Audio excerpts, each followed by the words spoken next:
चलो, तो अब देखो, सिग्निफिकेंट फिगर्स की बात हो रही थी, तो ये हमने मेजर किया, ये दोनों वैल्यूज हम रख लेते हैं जो हमने नटराज के स्केल से मेजर करी। तो ये वाली नीचे वाली रीडिंग देखो, इसमें अनसर्टेन डिजिट कौन सा है, जिसके बारे में हम सर्टेन नहीं है? सर 3। थ्री। थ्री है ना? ठीक है, क्या यस टू सर। सर्टेन है? टू जो है वो सर्टेन है क्या? Yes sir. नहीं यस बेटा, सर। टू भी सर्टेन नहीं है। क्यों? क्योंकि अगर टू सर्टेन होता तो फिर टू एग्जैक्ट वैल्यू टू ही आती ना। देखो, इसमें सर्टेन सिर्फ 5 है, यस सर। ना टू है ना थ्री है। क्यों? क्यों क्यों? देखो, ये 5 था, 5 सेंटीमीटर का मार्क था, ये 6 का था, ये 5.5 का, 1 2 3 4, 1 2 3 4, ठीक। अब हमने मेजर किया, तो ये रीडिंग जो आई है ये 5.2 है, बट हमें नहीं पता यार 5.2 है, 5.2 से थोड़ा या आगे होगी या थोड़ा सा पीछे होगी। कोई रेयर केस होगा जिसमें बिल्कुल एग्जैक्ट मैच कर जाएगी। तो हम अनसर्टेन है ना इस रीजन में। हमें ये पता है, जब हम 5.2 रीडिंग दे रहे हैं तो हमें बस ये पता है कि sir it is greater than 5.1 and less than 5.3। तो इतने में वेरिएशन तो हो ही सकता है। मतलब क्या हुआ कि इसका 0.1 सेंटीमीटर लीस्ट काउंट था, किसका? नटराज वाले स्केल का। तो ये अपने लीस्ट काउंट के दोनों साइड उतना ही वेरिएशन आ सकता है रीडिंग्स में, राइट? तो या तो 5.1 है या 5.3 है, तो लास्ट वाला डिजिट भी हमारा इधर सर्टेन नहीं है, ठीक। देखो, अब अगर यही रीडिंग हमने वर्नियर कैलिपर से ली होती तो तो हम बोलते कि सर 5.23 में 2 तक तो सर्टेन है, बट 3 वाला है वो, उसमें क्योंकि ये लीस्ट काउंट है मेजरिंग इक्विपमेंट का, तो इसके दोनों साइड वेरिएशन आ सकता है, तो ये अनसर्टेन हो गया, ठीक। ऐसे ही अगर माइक्रोमीटर से मेजर करेंगे तो उसमें नंबर ऑफ सर्टेन डिजिट्स बढ़ते चले जाएंगे। यानी देखो, अब ज्यादा टेंशन नहीं लेनी, थोड़ा थोड़ा समझ आया होगा। मेन बात यह है कि जितनी हम एक्यूरेट इक्विपमेंट का यूज करेंगे, या greater the accuracy of the measurement, more will be the number of significant figures. जो सेकंड पॉइंट यहाँ लिखा है डिस्प्ले पे, कि number of significant figures will increase with increase in the accuracy of measurement. तो accuracy of measurement कैसे बढ़ेगा? We will use equipment that have lower and lower least count. जिसका लीस्ट काउंट सबसे कम होगा उसका एक्यूरेसी सबसे ज्यादा होगा, है ना? मानो, देखो एग्जांपल लेते हैं, ये तो हमने 5 ले लिया इसका। अगर मान लो मैं बोलता बेटा इसकी एक्चुअल लेंथ है 5.123, राइट, और हमारा स्केल मेजर कर रहा है 5.1, है ना? हमारा वर्नियर कैलिपर मेजर कर रहा है 5.124, 4 तो लिख नहीं सकते उसके केस में, ठीक है। और हमारा स्पेरोमीटर या माइक्रोमीटर मेजर कर रहा है 5.1230। अब देखो, माइक्रोमीटर तो लिमिट ही क्रॉस कर गया इसकी, तो यानी कि ये बताओ कि इसमें क्या बता रहा था मैं, ट्रू वैल्यू तो ये है जो हमें पता है कि इतनी है। वो कैसे पता है? That can be from different sources, ठीक है। ये ट्रू वैल्यू है, बट ये देखो, ये मेजर की नटराज वाले स्केल ने, ये मेजर की वर्नियर कैलिपर ने, ये मेजर की माइक्रोमीटर ने, ठीक। तो अब एक्यूरेसी बढ़ रही है। एक्यूरेसी मतलब कि जो ट्रू वैल्यू है और उसके जो मेजर्ड वैल्यू, उनके बीच का गैप कम होता जाएगा ना, जितना जितना हम एक अच्छा इक्विपमेंट यूज करेंगे फॉर द मेजरमेंट। तो जितना हमारा एक्यूरेट इक्विपमेंट होगा उतना ट्रू वैल्यू, जो उसकी एक्चुअल वैल्यू थी डायमीटर की, और जो मेजर करी हमने उसके बीच का गैप, उसके बीच का जो डिफरेंस होगा वो कम होता चला जाएगा, राइट। तो वही है कि मेन बात यही निकल के आई सारे डिस्कशन से कि greater will be the accuracy, more will be the number of significant figures. चलो, नहीं आया समझ किसी को? कोई नहीं समझा? कोई नहीं समझ पाया क्या ये बात? सर आ गया आ गया, ठीक, ठीक है। यस। अब देखो, हमने इसको इक्विपमेंट से जोड़ के देख लिया, यहाँ तो मैंने प्लान नहीं किया था बट आपको बता दिया, क्योंकि इक्विपमेंट से जोड़ना जरूरी है। तो आपको सर्टेन और अनसर्टेन का आइडिया लग गया होगा कि सर्टेन कौन से हैं और अनसर्टेन कौन से, है ना? ऐसे अनसर्टेन और सर्टेन हवा में तो आ नहीं गए। तो एक अनसर्टेनिटी का मतलब क्या है कि भाई लीस्ट काउंट जब कोई भी इक्विपमेंट का होगा, वो लास्ट वाला पॉइंट अनसर्टेन होगा। उसको सर्टेन करने के लिए आपको एक अपर लेवल का यानी more accurate measuring equipment use करना पड़ेगा, ठीक है। वही है। चलो अब देखो रूल्स पढ़ लेते हैं, जो थ्योरी का पार्ट है बिल्कुल। Rules for counting the number of significant figures. बताओ, all non zero digits are significant. ठीक, क्यों? क्योंकि इसमें सर्टेन भी होंगे और एक अनसर्टेन वाला इंक्लूडेड होगा। ठीक, तो बताओ अब इसमें कितने हैं, बताओ भाई। पहले वाले में नंबर ऑफ, ये रूल है और ये एग्जांपल्स है। फर्स्ट में बताओ कितने वो है सिग्निफिकेंट फिगर्स। थ्री। ये इजी Three. क्वेश्चन है, इसमें नाम नहीं लेंगे, आप माइक ऑन करके बोलते जाओ, सही है। सेकंड में फोर। इसमें फाइव। 5। ये सबको समझ आ रहा है ना ये खेल? ठीक है, चलो अब अगला अगला रूल देख लेते हैं। All zero become significant if they appear between two non zero digits. सारे के सारे जीरो सिग्निफिकेंट बन जाते हैं जब वो दो नॉन जीरो डिजिट के बीच में आते हैं। ठीक, अब बताओ। थ्री।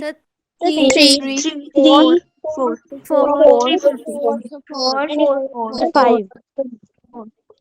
Sir four. ठीक है ना, क्योंकि ये दो नॉन जीरो है, इनके बीच में जितने भी जीरो आएंगे वो सारे सिग्निफिकेंट बन जाएंगे। ठीक है, चलो आगे बढ़ते हैं। लीडिंग जीरोस और the zeros placed to the left of the first non zero digits are insignificant. यानी कि लीडिंग जीरो कौन से हैं? जिनसे या तो शुरुआत हो, जैसे ये, या फिर zero place to the left of first non zero digit. पहला नॉन जीरो डिजिट के लेफ्ट में जितने भी हो वो सारे के सारे क्या हुए? इनसिग्निफिकेंट, है ना।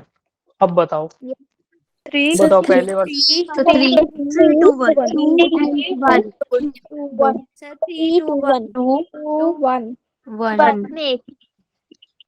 सही है, ठीक है, सही है, ये आपने बिल्कुल ठीक बताया। अब अगला देखते हैं। Zeros place to the right of the number after the decimal place are significant.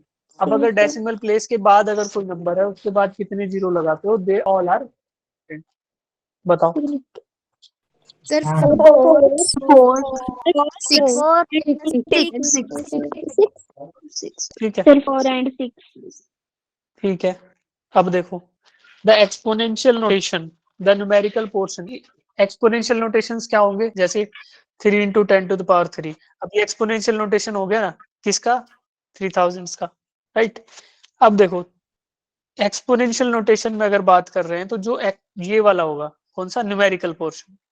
ये न्यूमेरिकल पोर्शन है, ये एक्सपोनेंट है। तो न्यूमेरिकल पोर्शन बताएगा कि कितने नंबर ऑफ सिग्निफिकेंट फिगर्स हैं। सिंपल है रूल।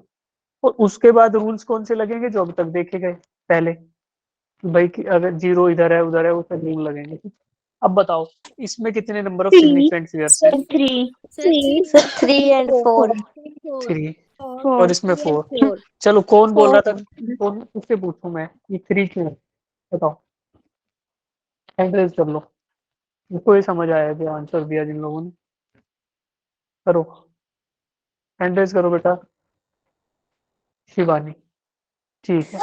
सर जो ठीक 10 की पावर होगी उसको सिग्निफिकेंट फिगर में लिया जा सकता है। ठीक है, फिर इसका बता दो 1.32। इसमें फिर 3 आंसर कैसे आया ये बताओ शिवानी।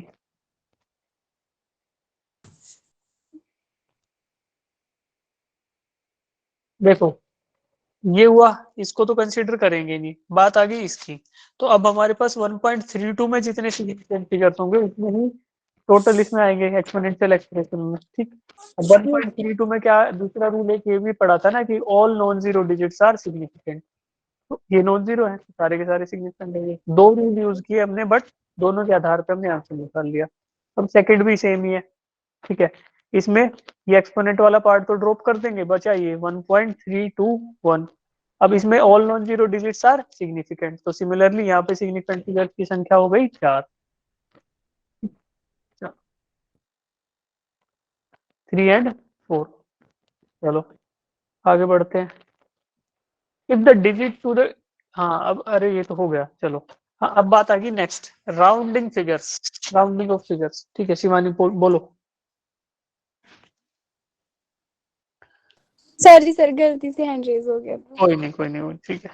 हाँ, अब देखो राउंडिंग ऑफ का देखा होगा ना सबने कि रूल्स फॉर राउंडिंग ऑफ ये क्या होंगे? राउंडिंग ऑफ करी है सबने, करी तो होगी ना, Yes, कि sir. किलोमीटर राउंड ऑफ कर दो Yes, ऐसे sir. बोलते हैं ना। तो देखो अब उसके कुछ रूल्स होंगे, स्टैंडर्ड रूल, वो एक बार देखते हैं जल्दी से। ऐसे ही सेम एग्जांपल लेंगे, राउंडिंग ऑफ करेंगे। आप लोग ऐसे ही बोलते रहना जैसे सिग्निफिकेंट फिगर्स में करिए, ज्यादा हैवी टॉपिक है नहीं तो फटाफट निकल लेंगे करके। Rules for rounding off, if the digit to be drop is less than 5, ठीक है, then the preceding digit is left unchanged. अगर जो डिजिट हमें ड्रॉप करना है, राउंडिंग ऑफ में क्या करते थे, फॉर एग्जांपल 1.45 को राउंड ऑफ करना है, तो एक डिजिट लास्ट वाला ड्रॉप करते थे ना, कि इसको हटा दो और पहले वाले को इंक्रीमेंट कर दो, तो ये 1.5 आ गया राउंड ऑफ वैल्यू हो गया। यही ये बोल रहा है रूल। अब अगर इसके एग्जाम्पल लिए जाए तो बताओ, पहले वाले को राउंड ऑफ करो, फिर दूसरे वाले को करना। Round off to 1 decimal place, 1 decimal मतलब कि डेसिमल के बाद सिर्फ एक डिजिट छोड़ दो, करो राउंड ऑफ।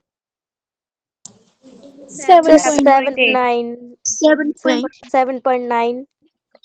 ओके, 7.8. और 7.8.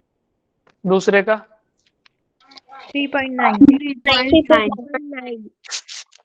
किसी को 3.8 भी लिखना है? No, sir. ठीक है, No, अब sir. बताओ, पहले वाले में 2 आंसर आए, ये चलो इसका तो मिटा देता हूँ। फर्स्ट वाले में 2 आंसर आए, तो कितने बच्चे हैं जो 7.9 को सपोर्ट कर रहे हैं? हैंड रेज कर लो। ठीक है, कोई है जो 7.8 का पक्षधर है? 7.8 की Yes, टीम, sir. 7.8 की Yes, टीम में sir. कौन है? sir. Yes, sir. Yes, sir. 7.8. Sir. Yes, sir. 7.8 की टीम बड़ी है, तो 7.9 वाले जो थे, वो एक बार रूल को फिर से पढ़ो भाई। तो 7.9 जिन्होंने आंसर दिया, वो एक बार रूल को फिर से पढ़ो। क्या है? If the digit to be dropped is less than 5, तो यहाँ पे डिजिट 2 को ड्रॉप कर रहे हैं ना, 2 को ड्रॉप कर रहे हैं, ये लेस देन 5 है, then the preceding digit is left unchanged, तो उससे पहले वाले डिजिट को अनचेंज मतलब बिना, एज एज इट इज छोड़ देंगे, उसमें कोई परिवर्तन नहीं करेंगे, ठीक है ना। तो 7.82 है, अब 7.82 में digit to be dropped is, है ना, डेसिमल के बाद सेकंड वाला, तो क्या ये 5 से कम है? है। तो Yes, इससे पहले वाले डिजिट को अनचेंज रखेंगे? यस सर, रखेंगे। तो Yes, आंसर sir. क्या आया? 7.8, 7.8. है ना। देखो, अब जिनको 7.9 लग रहा था, वो अगला रूल आएगा उसमें करना है, सिर्फ उनसे वही लोग ज्यादा दिमाग लगाना जिन्होंने यहाँ 7.9 आंसर दिया था। अब similarly we are dropping 4, decimal के बाद सेकंड डिजिट पे जो है, तो 4 को ड्रॉप करेंगे, ठीक है। क्या 4 5 से कम है? हाँ जी सर है। तो क्या प्रीवियस डिजिट को मैं अनचेंज रख दूं? सर बिल्कुल रख दो। तो the answer will be 3.9। 9. Agree करते हो इससे? Yes, Yes, sir. sir. ठीक है, Yes, sir. ठीक है, ठीक है जी। तो मतलब आपके आंसर सही थे, ये 3.9 है, 7.8 है। चलो अब बताओ, नेक्स्ट रूल आया, if the digit is more than 5, if the digit to be dropped is more than 5, then the preceding digit is raised by 1। तो अगर जो डिजिट है जिसको हमें ड्रॉप करना है वो 5 से ज्यादा है, तो उससे पहले वाले डिजिट को 1 बढ़ाकर रख देंगे, ठीक है। कंचन बताओ। 6.9. 6.9, और शिवानी आप बता दो इसका। 6 point. 12.89. 12.8. 12.8. 12.8। अब ये बताओ, ये किसको समझ नहीं आया ये वाला पार्ट? अभी बता दूंगा तुरंत के तुरंत, वो बस हैंड रेज करके रखो। ठीक है, राजकुमार को नहीं आया, विनोद को नहीं आया, ठीक है, ठीक है। चलो देखो, जिन जिन को समझ नहीं आया दोबारा से फिर से रूल को देखो। पहले वाला रूल कह रहा था सक्षम को भी नहीं है, ठीक है। पहले वाला रूल कह रहा था कि जो डिजिट ड्रॉप करना है अगर वो 5 से कम है, जो कि था 2 और यहाँ पे 4, तो उससे पहले वाले डिजिट को एज इट इज छोड़ दो। तो ये एज इट इज छोड़ दिया, आगे क्या 7.8 पे, यहाँ भी 5 से कम था, तो पहले वाले डिजिट को एज इट इज छोड़ दो, 3.9 छोड़ दिया, आंसर आ गया, राइट। अब देखो, ये वाला रूल कह रहा है कि भाई जो डिजिट तुम्हें ड्रॉप करना है, the digit to be dropped if it is more than 5, then the preceding digit, preceding मतलब इससे पहले वाले डिजिट, उसको क्या करो, इंक्रीमेंट कर दो या रेज कर दो बाय 1, राइट। तो अब बताओ, क्या यहाँ पे 7 को ड्रॉप करना चाहते हैं, राइट। तो 7 को ड्रॉप कर रहे हैं, तो दिस मीन्स कि 7 5 से बड़ा है। तो इससे प्रीवियस डिजिट को क्या हम 1 से बढ़ा देंगे? बिल्कुल बढ़ा देंगे। तो द आंसर विल बी 6.9। 8 है, क्या 8 5 से बड़ा है? सर है। तो the previous digit will be incremented by 1 while rounding off। तो 12.8। क्या ये आंसर सही है? Yes sir. सही है। 6.9 और 12.8 Yes, सही है भाई। Yes, बेसिक है बेटा, बिल्कुल बिल्कुल बेसिक है। इतना तो चलते रहो साथ साथ तो अच्छा लगेगा। ठीक है। इन द अब देखो एक नया रूल आया, if the digit to be dropped is 5, है ना, followed by other digits other than 0, the preceding digit is raised by 1, right. अगर हमें 5 ड्रॉप जो डिजिट करना है वही 5 है ना, तो क्या रूल लगेगा? तो 5 के बाद वाले डिजिट को देखेंगे, अगर वो 0 के अलावा कुछ है तो 5 से पहले वाले डिजिट को 1 से बढ़ा देंगे, राइट। तो यहाँ पे ड्रॉप देखो इस 5 को करना है, तो 5 ड्रॉप होगा तो 1 भी ऑटोमेटिकली ड्रॉप हो जाएगा। यहाँ पे 5 ड्रॉप होगा तो 8 भी ऑटोमेटिकली ड्रॉप हो जाएगा। तो अब इसके राउंडिंग ऑफ को कौन बताएगा? हैंड रेज रखो।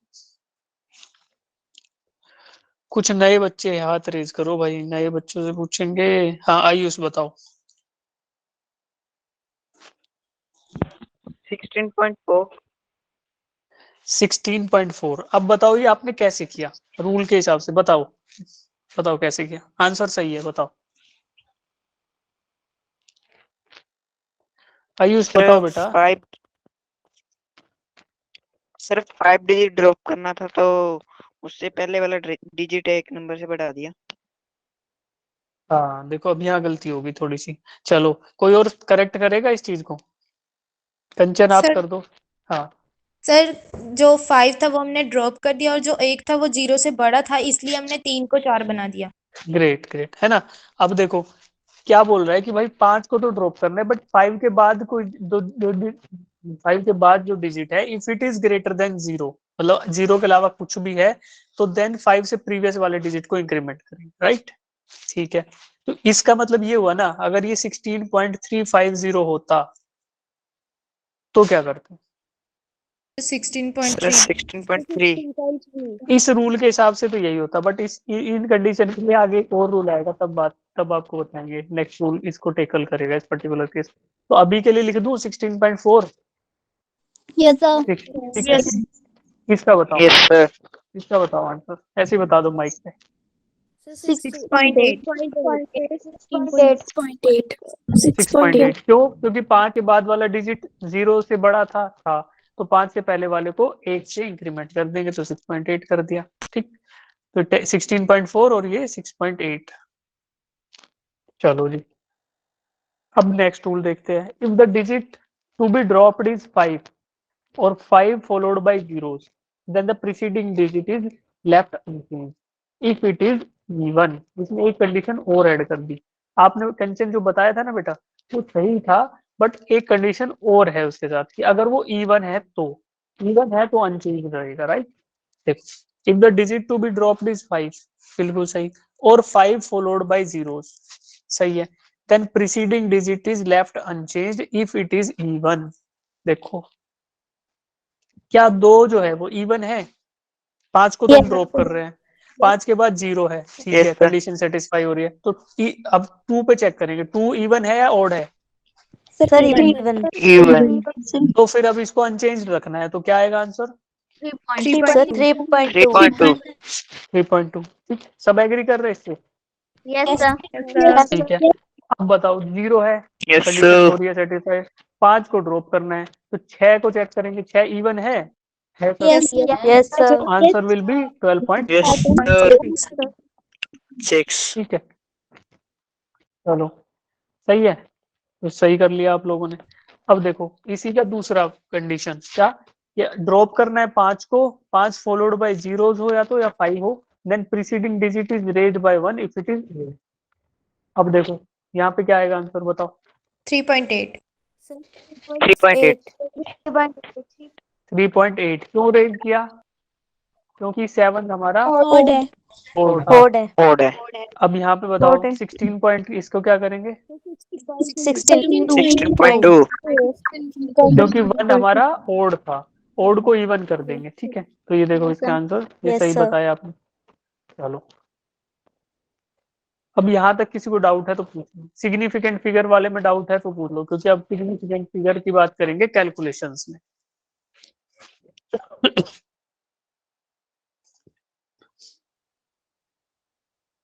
No, sir. कोई डाउट नहीं है ना? No No, sir. sir. चलो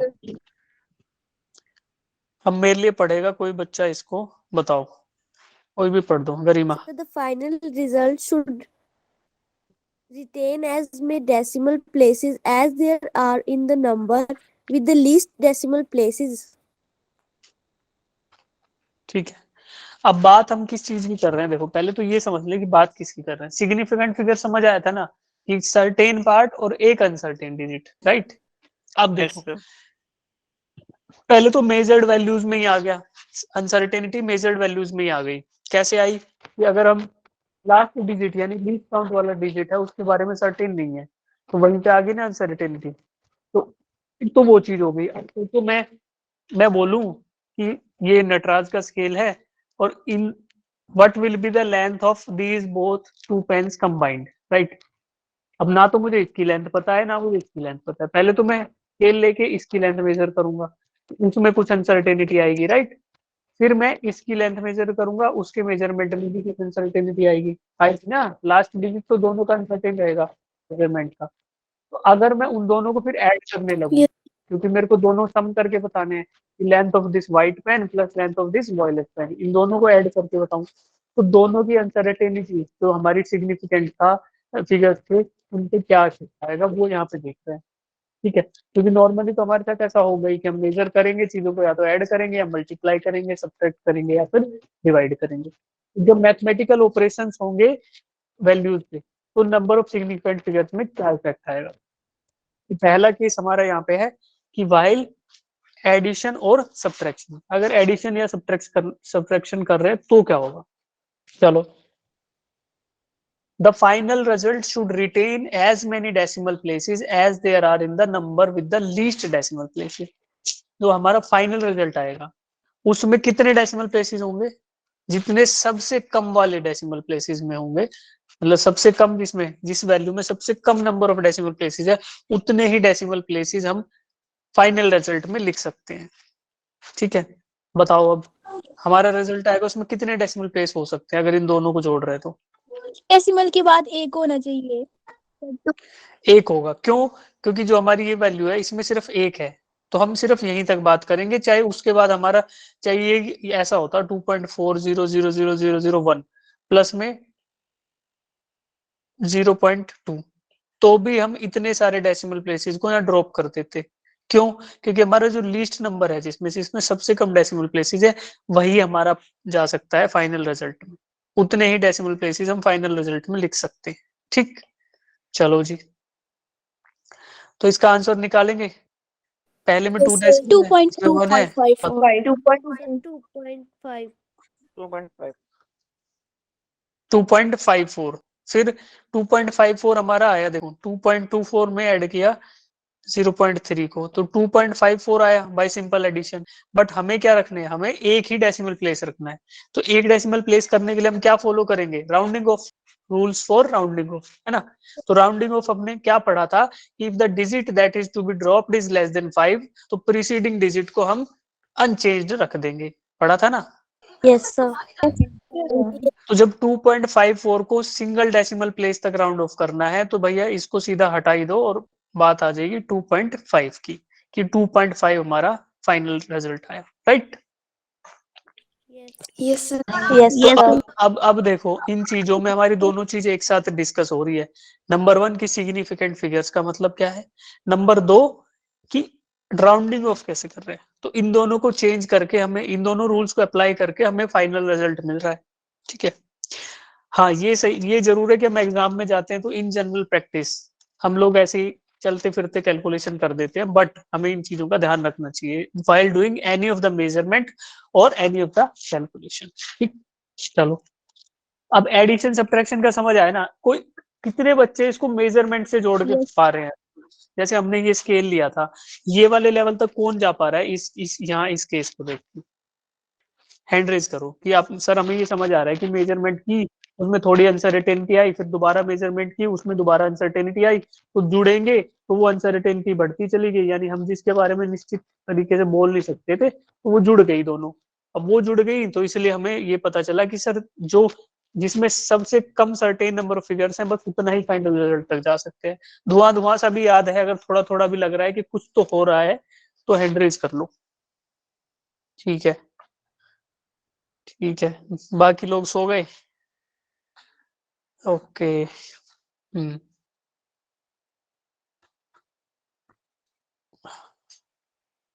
ठीक है, ठीक है, कोई नहीं। अब आगे रीडिंग्स आएंगी, देखो जब हम बात करेंगे वर्नियर कैलिपर और स्क्रू गेज की तो धीरे धीरे सारी चीजें आपको क्लियर हो जाएंगी। कर लो बेटा, है हाथ नीचे। ठीक है, चलो जी। अब देखो इस वाले कंसेप्ट पे बेस्ड है हमारा नेक्स्ट क्वेश्चन। इसको कर दो भाई, इसको अटेम्प्ट करो सारे बच्चे, 2 मिनट का टाइम दिया आपको, करो।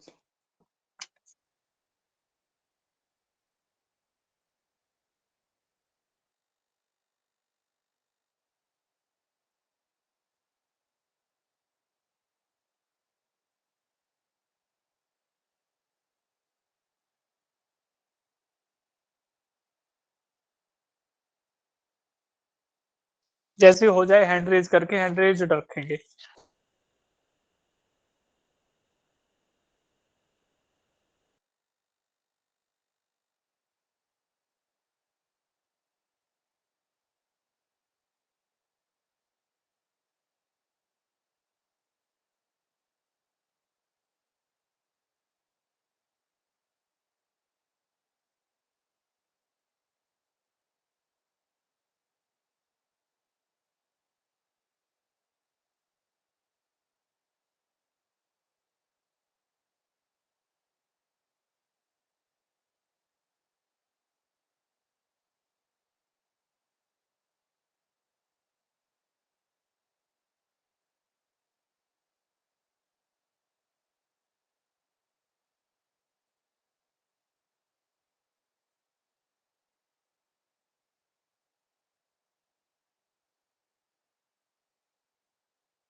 चैट बॉक्स में डालो सब बच्चे आंसर अपना।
ये क्या फंडा है भाई, हाथ रेज किए 8-9 लोगों ने और आंसर दिए 25 लोगों ने। सही है, सही है, ठीक है।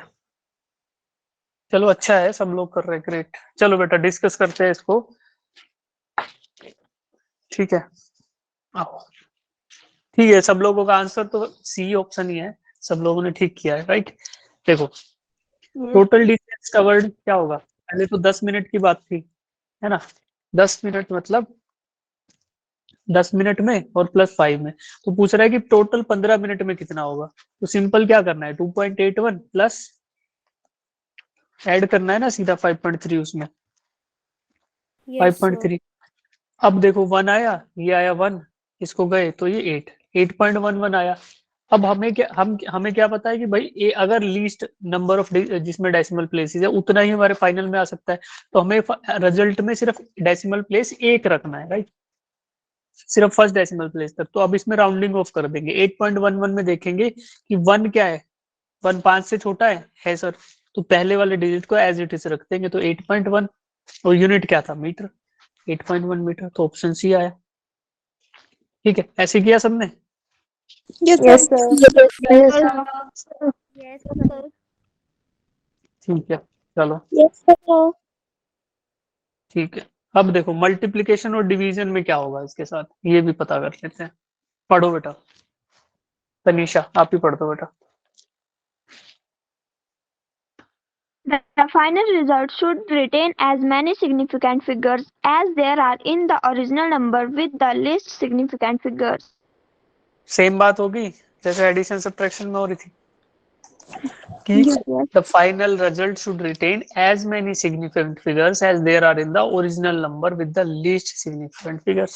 ठीक, चलो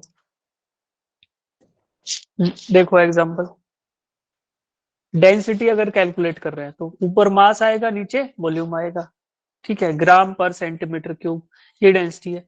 क्या आया इसमें, 4.23837 को डिवाइड किया 2.51 से, तो हमारा आंसर आया 1.69। कैसे आया, चलो इसको डिवाइड करके देख लेते हैं।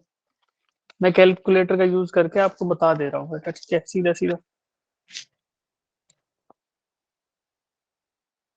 तो जो हमारा आंसर आया डिवीजन में वो ऐसा कुछ आएगा, 1.68804, ठीक है, अगर डिवाइड करते जाएंगे तो, और इसके आगे भी नॉन रिपीटिंग है, ठीक। तो अब देखो, हमने देखा कि यार जो भी आंसर आएगा उसमें फाइनल रिजल्ट में सिर्फ उतने डेसिमल प्लेसेस हो सकते हैं जितने की least number of decimal places participating में, जो पार्टिसिपेटिंग हमारी वैल्यूज थी।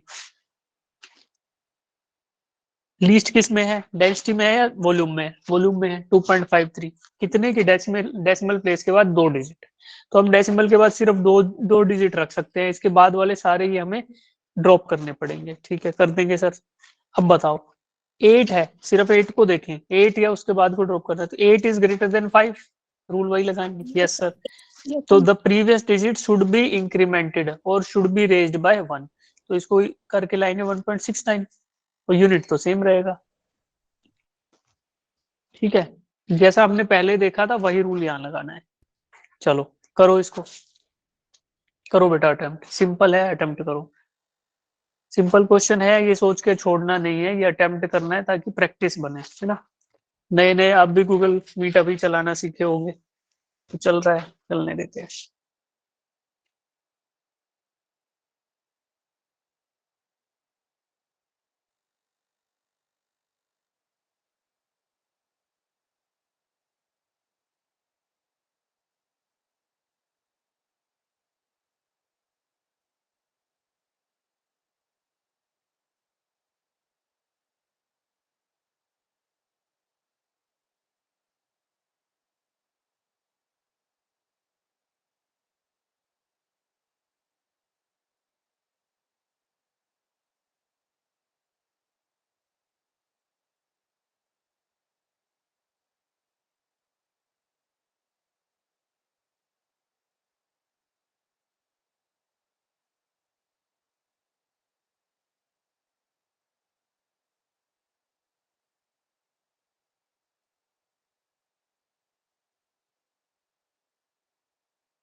ठीक है, डालो चैट बॉक्स में ABCD डाल दो, पूरा टाइप मत करो, सिर्फ ABCD डाल दो, A आया, B आया, C या D।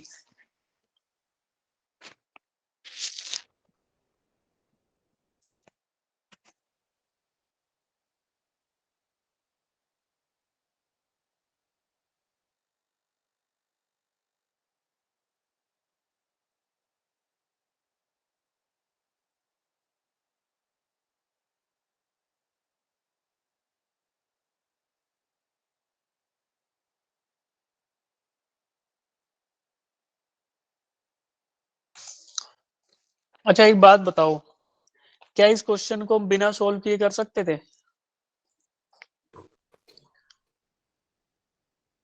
Just by looking at options कर सकते थे क्या? Yes sir.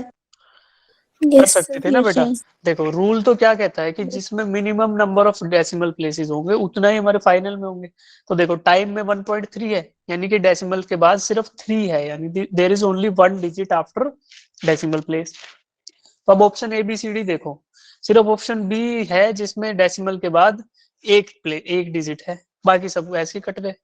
तो विदाउट इवन कैलकुलेटिंग सीधा हम ऑप्शन बी कर सकते थे, राइट? चलो, Yes, sir. और बाकी कैलकुलेशन की बात आई Yes, तो sir. कैलकुलेशन देख लो, 3.43 डिवाइडेड बाय 3, तो ऊपर वाले में 3 सिग्निफिकेंट फिगर्स थे, नीचे वाले में 2 सिग्निफिकेंट है। फाइनल रिजल्ट 2638 आया। अब देखो उसको राउंड ऑफ करना है, क्यों? क्योंकि we need only 1 digit after the decimal place.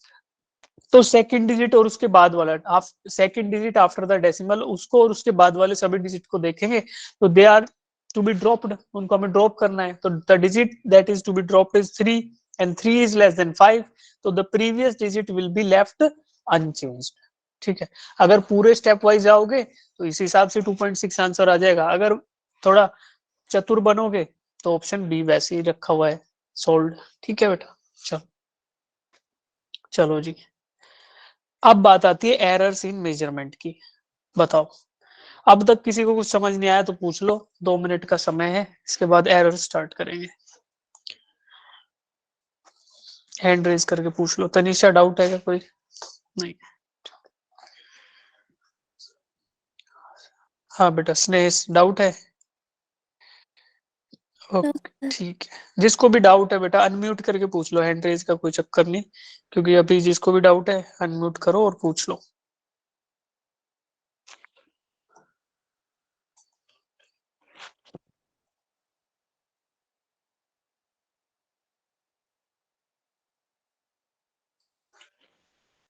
पूछो भाई पूछो। Sir, नहीं है doubt. नहीं है? No, sir. Sir no doubt, okay. So no doubt. समझ आ रहा है? कितने लोगों को ठीक ठाक समझ आ रहा है? लग रहा है कि कुछ हो जा रहा है, कुछ तो समझ पा रहे हैं। ठीक है। और कितने लोगों को, लाइक देखो बहुत सारे लोगों को तो लग रहा होगा ठीक है यार क्लास से पढ़ रहे हैं, बट ऐसे लोग हाथ खड़े करो जिनको सही में मजा आ रहा है कि चलो मजा भी आ रहा है साथ में। बाकी लोग नीचे हैंड रेज कर लो। ऐसे भी है क्या जिनको मजा आ रहा है और समझ नहीं आ रहा?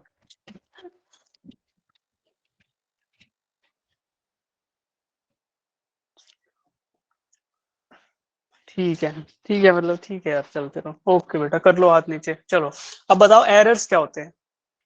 Sir, it is the difference between measured value and रुको true रुको रुको, value. एक एक करके। शिवानी बोल रही है, इसको बोलने देते हैं, फिर बाकी सबको लेंगे। ठीक, जिन्होंने हाथ खड़ा किया सबसे पूछेंगे अब। ठीक है शिवानी बेटा बोलो। It is the difference between measured value and true value. ठीक है, ट्रू वैल्यू क्या? एक कोई इसका एक्चुअल डायमीटर रहा होगा, प्लस दूसरी चीज क्या हुई, ये मेजर्ड वैल्यू। तो अगर इन दोनों में कोई डिफरेंस आ रहा है तो वो क्या है? एरर है। इसका एरर ऑफ मेजरमेंट। क्यों?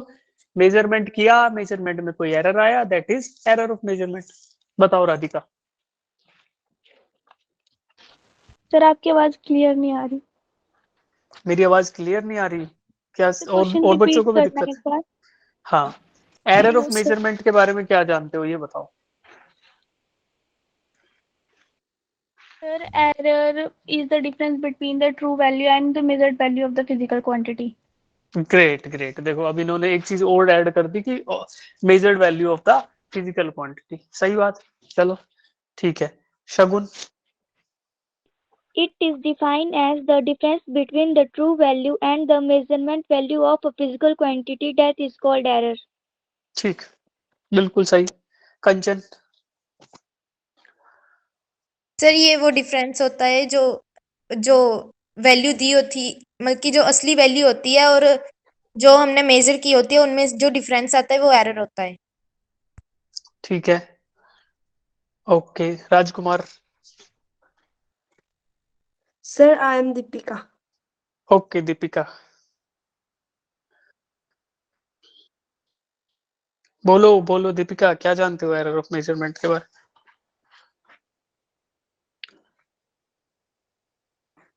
सर जैसे हमारे पास एक वायर है, उसकी मतलब मेजरमेंट उसकी 8 मीटर है, लेकिन जो मेजर वैल्यू है वो उसकी मतलब 7.5 आ रही है, तो उनके बीच यानी कि डिफरेंस है वो हाँ, और वो 0.5 है 0.5 है। Error of measurement. बिल्कुल सही।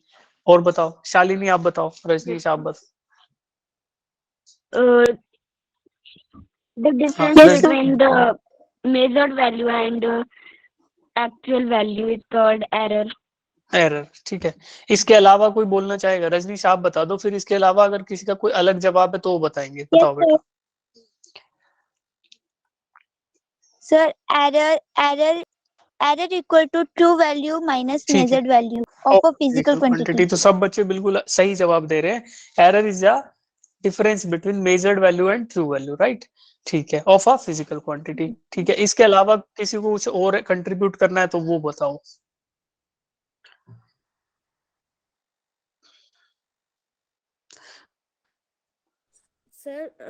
Sir, the difference between the measurements is referred to as an error.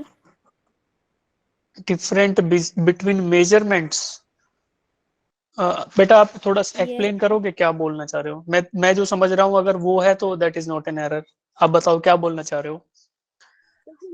Measurements होंगी वो एरर को रेफर करेंगे हम।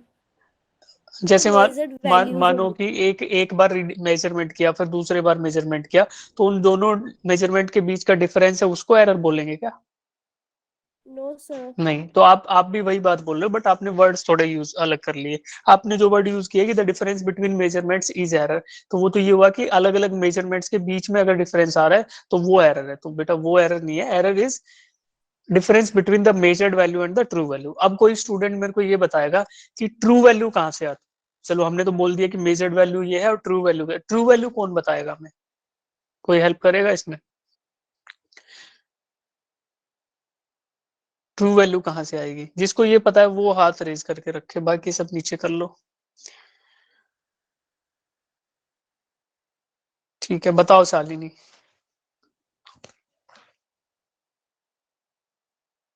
कोई ट्रू वैल्यू बता पाएगा? कि ट्रू वैल्यू कौन बताएगा? मैं भगवान बताएंगे क्या कि ट्रू वैल्यू कहाँ से आ रही है? कोई हेल्प करेगा? अगर ये समझ पाए तो पूरा कंसेप्ट क्लियर हो जाएगा, एरर का भी, एरर मेजरमेंट का भी, सब। ये बता दो ट्रू वैल्यू कहाँ से आ रही है, Shivani. Sir true value sir actual value हमें पता है वो सर ट्रू वैल्यू। सर जैसे किसने बताया? हाँ, sir measurement.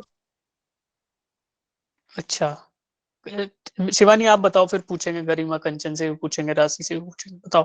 Sir true value जैसे सर हमारे पास 5.3 है, लेकिन सर जैसे हमारे पास 5 है तो सर वो उसे हम ट्रू वैल्यू मान लेंगे। नहीं, 5.3 अगर ट्रू वैल्यू है तो 5.3 कहाँ से पता चला कि ट्रू वैल्यू 5.3 है? नो सर 5.3 को हम सर मेजर वैल्यू मानेंगे, और जो सर 5 है उसको सर हम ट्रू वैल्यू मानेंगे। चलो ठीक है, कोई नहीं, अभी आगे पूछते हैं। गरिमा बता रहे थे, बताओ बेटा क्या बता रहे हैं?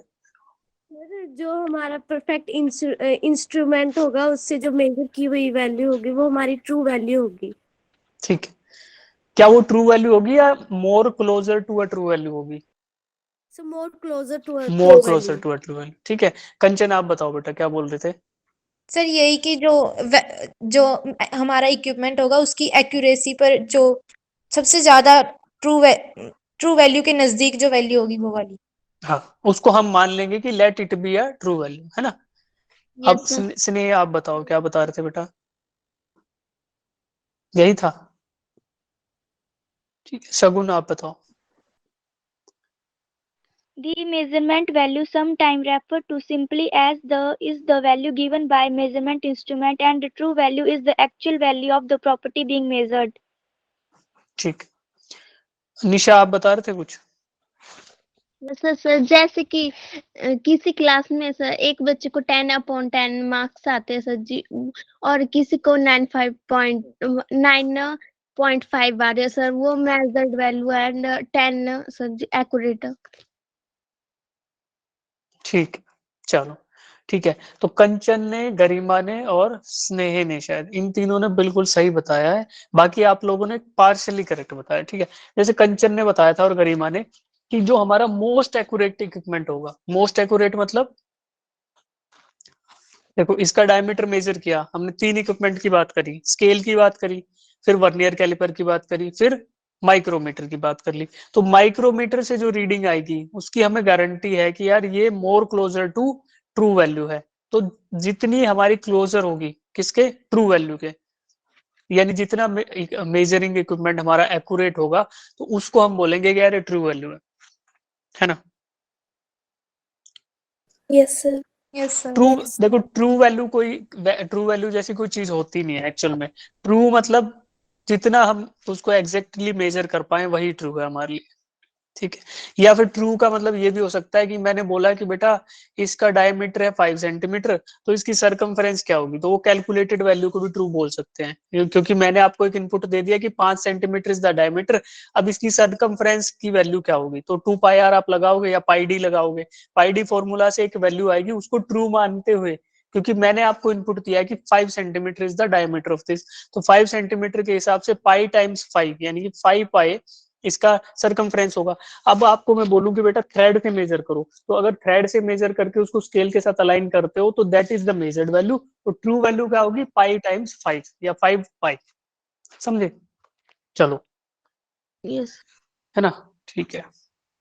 अब आते हैं एरर्स ऑफ मेजरमेंट। सबने सही बताया कि ट्रू वैल्यू और मेजर्ड वैल्यू के बीच के डिफरेंस को हम एरर ऑफ मेजरमेंट बोल देंगे, ठीक है। तो इसको जस्ट स्टार्ट करेंगे, फिर कल टाइप्स ऑफ एरर और बताऊंगा आपको, ठीक है। The measuring process is essentially a process of comparison. Comparison क्यों हो रहा है बेटा, इसकी लेंथ निकालनी थी, इससे कंपेयर कर लिया इसकी लेंथ से, क्यों, क्योंकि इस पे हमने मार्क डाल रखे हैं, हमें पता है कि इसकी लेंथ कितनी है तो कितना मार्क है, तो इसकी नॉन है इसकी अननोन है, दोनों को कंपेयर किया। तो क्या है मेजरमेंट, क्या है, process of comparison, right. In spite of our best effort, हम कितना भी कोशिश करें, कितना भी कोशिश करें, कितना भी एक्यूरेट इंस्ट्रूमेंट यूज करना चाहें, चाहे स्केल हो, चाहे माइक्रोमीटर हो, चाहे उससे भी बड़े इलेक्ट्रॉनिक या ऑप्टिकल मेजरमेंट टेक्निक्स हो, ऑप्टिक्स में भी होती है ना, बहुत एक्यूरेटली मेजर कर सकते हैं with the help of light, with the help of bending of light. ऐसे ऐसे आपको इक्विपमेंट मिलेंगे एडवांस, बहुत महंगे महंगे इक्विपमेंट। तो हम चाहे कितना भी एफर्ट डालें, चाहे ये यूज करें चाहे वो यूज करें, there will be some error in measurement. जो हम मेजरमेंट करेंगे वो वैल्यू हमारी ट्रू वैल्यू से हमेशा डेविएटेड ही रहेगी। अगर हमारा इक्विपमेंट बहुत प्रिमिटिव है, यानी बहुत देसी सा है, बहुत बेसिक सा है, लाइक दिस, तो chances of error are more, जो हमारी एरर आएगी मेजरमेंट में वो ज्यादा आएगी। अगर हम बहुत सफिस्टिकेटेड, बहुत ही एडवांस इलेक्ट्रॉन बेस्ड या फिर ऑप्टिक्स बेस्ड कोई मेजरमेंट इक्विपमेंट यूज करते हैं तो उसमें भी एरर तो आएगी, but that will be very very very less, ठीक है, ठीक है। अब आती है, अब देखो, the measured value of the quantity is always slightly different from the actual value, ठीक है। मेजर्ड वैल्यू हमेशा अलग होगी, समझे, यही बात आपको बताई थी मैंने, ठीक है। The difference between the true value and the measured value, ये आप सबने मुझे बताया कि ट्रू वैल्यू और मेजर्ड वैल्यू के बीच का जो डिफरेंस है उसको बोलेंगे एरर ऑफ मेजरमेंट, ठीक है। चलो अब कल करेंगे बात एक्यूरेसी और प्रिसीजन की। ये बताओ किसी को ये पता है कि मोस्ट एडवांस जो मेजरमेंट इक्विपमेंट है उसके नाम बताओ, आपको पता हो तो, कि सर ये वाला है जिससे बहुत एक्यूरेटली हम लेंथ मेजर कर सकते हैं। सर वर्नियर कैलिपर्स और स्क्रू गेज। ठीक है, ये तो हम क्लास में डिस्कस करेंगे। इसके अलावा कुछ पता है, स्फेरोमीटर। स्फेरोमीटर, ठीक है, ठीक है। चलो एक किसी को बच्चे को अगर समझ नहीं आया तो मैं बताता हूँ। देखो एरर की बात कहाँ आएगी, तब आप एप्पल लेने गए या अमरूद लेने गए या कोई मूंगफली लेने गए, जैसे मान लो ये मूंगफलियां मेरे पास रखी है, एग्जाम्पल मैं देता हूँ, ये मेरा वो था जहां पे मैं मूंगफली डाल के उनका वेट ले रहा था। तो मानो कि इतनी मूंगफली डाल के हुआ कि वेट पूरा हो गया, फिर भी मूंगफली वाला ऊपर से थोड़ी और मूंगफली डाल देता है कि चलो ठीक है ना, कि कस्टमर की सेटिस्फेक्शन हो। अगर वही चीज आप लेने जाओ किसी ज्वेलर के पास, तो क्या वो ऊपर से सोना डालता है? No sir. क्यों नहीं डालता, क्यों नहीं डालता? क्योंकि उसमें उसका ही नुकसान होगा। यस तो मूंगफली वाले का भी तो है, बट नुकसान ज्यादा उसका होगा, क्यों? क्योंकि सोना एक कॉस्टली चीज है ना। तो हम चाहेंगे कि वहां पे एरर है या द कंपैरिजन प्रोसेस है, उसके लिए हम एक मोर प्रिसाइज या मोर एक्यूरेट इंस्ट्रूमेंट यूज करें। तो जो सुनार यूज करता है ना ज्वेलर, वो क्या करता है, उसका मेजरमेंट होता है ग्राम के भी 100th हिस्से पे, या एटलीस्ट ग्राम के 10th हिस्से पे तो होगा। जब 1 ग्राम को वो 100 टुकड़ों में बांट के नापेगा, तब उसको ये लगेगा कि यार ज्यादा नहीं दे रहा हूँ, बिकॉज वो 10 ग्राम के लिए तो ले रहा है ना। 10 ग्राम गोल्ड के लिए क्या प्राइस है, एटलीस्ट 50-60,000 तो होगा ही, मे बी शायद इससे भी ज्यादा हो, है ना। अब वो ग्राम में भी अगर 1/10 ग्राम का ही एरर उसमें आ रहा है, तो हमें अनसर्टेनिटी कितनी करेंगे, 2/10, इतने ग्राम का अनसर्टेनिटी, यानी कि लगभग 1000-2000 रुपए का उसको लॉस हो जाएगा अगर वो अनएक्यूरेट इक्विपमेंट यूज करेगा, less accurate. More accurate use करेगा तो उसकी एरर ऑफ मेजरमेंट कम आएगी, नंबर ऑफ सिग्निफिकेंट फिगर्स ज्यादा रहेंगे, है ना। Measured value will be more close to true value. तो सही है, समझ गए? Yes, sir. Yes. ठीक है, Yes, तो आज की sir. क्लास आज की क्लास को यहीं विराम देते हुए डिनर की तरफ बढ़ते हैं सब लोग। किसी को डाउट है तो हाथ रेज करो, अदरवाइज यू कैन ड्रॉप। ठीक है बेटा? Yes, sir. Yes, sir. Okay, sir. ठीक है Thank you, बेटा, sir. कल पढ़ेंगे एरर, उसके बारे में ये पढ़ेंगे, क्या बोलते हैं, टाइप्स ऑफ एरर, उनके कैलकुलेशन होंगे। तो कॉपी पेन लेके बैठना, थोड़े बहुत कैलकुलेशन हो सकते हैं कल के क्लास में। Okay, ठीक है, sir. Yes, sir. ठीक।